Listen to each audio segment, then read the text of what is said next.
কিন্তু তোমার পায়ে হাত দিয়া বলবো ঘুমানোর সময় তওবা করে ঘুমাও, পারবা? আর ঘুমের থেকে ওইটা তওবা করো, এটা ভাইবা যে আজকে সূর্য ডুবতে নাও দেখতে পারি। আছে আছে আছে, এই উত্তরাই পাওয়া যাবে। বহুত লোক অফিসে পৌঁছতেও পারে না, এর আগে বাড়িতে খবর চলে আসছে লাশ আসতেছে। সত্য তো? হ্যাঁ, লাশ আসতেছে, খবর আইসা গেছে। বিদায় সকালে তওবা করো। আর তৃতীয়, ডেলি কোরআনটাকে একটা চুমা দাও মহব্বতে। কেননা কোরআন যদি বিরুদ্ধে চলে গেল তাহলে আল্লাহর রসুলের চোখের পানি পর্যন্ত বেকার হয়ে যাবে। কিয়ামতের দিন উম্মতকে বাহির করার পরেও দোজখ থেকে চোখে পানি থাকবে, তিনবারে আল্লাহ বাহির করে দিবে। জিজ্ঞাসা করবে, বন্ধু এখন কাঁদেন কেন? বলছে, উম্মত তো সব চলে আসছে বটে, কিন্তু কোরআন যাদের বিরুদ্ধে চলে গেছে ওদেরকে বাইর করতে পারি নাই। আচ্ছা, আমি আপনাদের বিবেকের কাছে প্রশ্ন করি, সারা বৎসরে যে কোরআনটাকে একবার একটা চুমা দেয় না, মাসে দেয় না, সপ্তাহে দেয় না, কোরআন ওর পক্ষে থাকে তো থাকে কি করে? থাকতে পারে? কোরআন তো আল্লাহর কালাম, আল্লাহর পার্সোনাল জিনিস। জীবন গড়ার জন্য তো আপনাকে দিয়া দিলেন। আপনি বৎসরে একবার চুমা দেন না, মাসে একবার চুমা দেন না, সপ্তাহে একবার চুমা দেন না, কোরআন আপনার পক্ষে থাকে তো থাকে কি করে? বিবেককে প্রশ্ন করেন।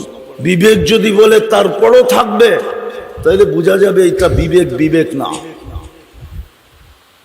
কোরআনটাকে ডেলি একটা চুমা দাও যুবক। আর আজকের থেকে অঙ্গীকার করো, আমি আর মসজিদ থেকে নিজেকে দূরে রাখবো না না না না। পারবা?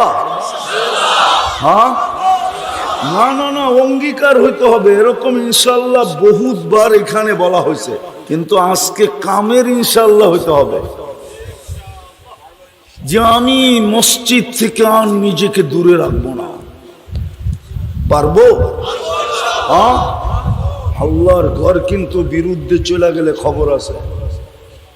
আমি চিনি দুনিয়ার বহুত জায়গা, কম দুনিয়া তো দেখি নাই, মাত্র 103টা দেখছি দেশ, বেশি তো দেখি নাই। 60টা মহাদেশ দেখছি শুধু, আর বেশি তো দেখি নাই। দেখা বলতেছি, দেখা।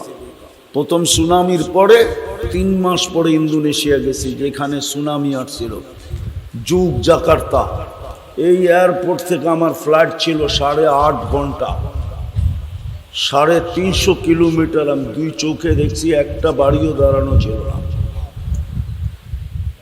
কিন্তু আল্লাহর কুদরত, একটা মসজিদও একটা সুতার দাগ ছিল না। যদি মসজিদ বদদোয়া করে দিল, হতে পারে আমাদের বিল্ডিং গুলা মাটিতে চলে আসবে, মসজিদ জায়গায় থেকে যাবে। হতে পারে।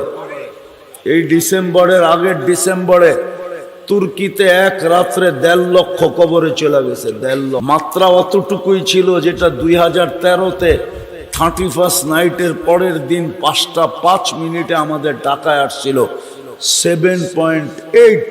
আল্লাহ বাঁচায়া দিছে, কিন্তু তুর্কিকে বাঁচায় নাই। হতে পারে। পায়ে হাত দিয়া বলি, আন্না বহুত হয়ে গেছে। 3 দিন আগেও কিন্তু ঢাকা শহরে ঝটকা আসছিল, ফেসবুকে দেখছেন কি? যে আল্লাহ হালকা দিতে পারে, ওই আল্লাহ কঠিনও দিতে পারে। হাদিস শুনামু, জমিন ডেলি বলে আল্লাহ অনুমতি দেন না। আলা কুল্লা ইয়াউমিন ওয়াল আরদু তাস্তাযিনু রাব্বা। জমিন বলে প্রতিদিন অনুমতি দেন না। কি করবে? আন আবতালিয়া ইবনা আদম ফি বাতনি। আমি মানুষকে পেটে নিয়ে নিব। আল্লাহ বলে কেন?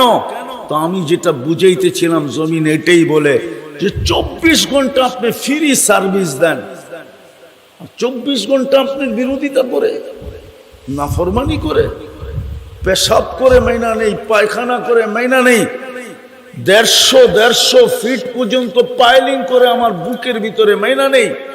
আপনার নাফরমানি মানবো তো মানবো কি করে? না করি না নাফরমানি? ও যুবক, পায়ে হাত দিয়া জিজ্ঞাসা করি, সারাদিন গান নাচ বাদ দিলাম, সারাদিন নেটে যা দেখো, যদি বাড়িওয়ালারা জানতো তোমাদেরকে কাউকে ঘরে ঢুকতে দিত? বলো তো সত্য করে, দিত ঢুকতে? যা যে বাজে সারাদিন দেখি। আল্লাহ সাত্তারি করছেন, লুকায় রাখতেছেন। এই জন্যই তো বলছে তোর গুনাহ করতে ভাল লাগে, আমার লুকাইতে ভাল লাগে। তুই গুনায় মজা পাস, আমি লুকাইতে মজা পাই। তোর গুনাহ অভ্যাস, আমার লুকানো অভ্যাস। তারপরে চিৎকার দিছে আস্তুরুকা ওয়ালাউ তাকশানি, আমি লুকাইতে থাকি যদিও তুই ভয় পাস না। খুলে দিলে কি করতাম? মসজিদ যদি বিরুদ্ধে চলে যায়, আল্লাহর ঘর, আসেন কালকের থেকে তো রমজান শুরু হবে, আসেন অঙ্গীকার করি আর মসজিদ থেকে দূরে থাকবো। পাক্কা? আল্লাহ কবুল করুক। শেষ রমজান শুরু হবে। যুবক, তোমাদের পায়ে হাত দিয়া বলি, 11 মাস কি করলা আমার বিষয় না, সামনের 11 মাস কি করবে এটাও আমার বিষয় না। তোমাদের পায়ে হাত দিয়া অনুরোধ করি, একটা মাস আল্লাহকে দিয়া দাও। একটা মাস, রমজান আল্লাহর মাস।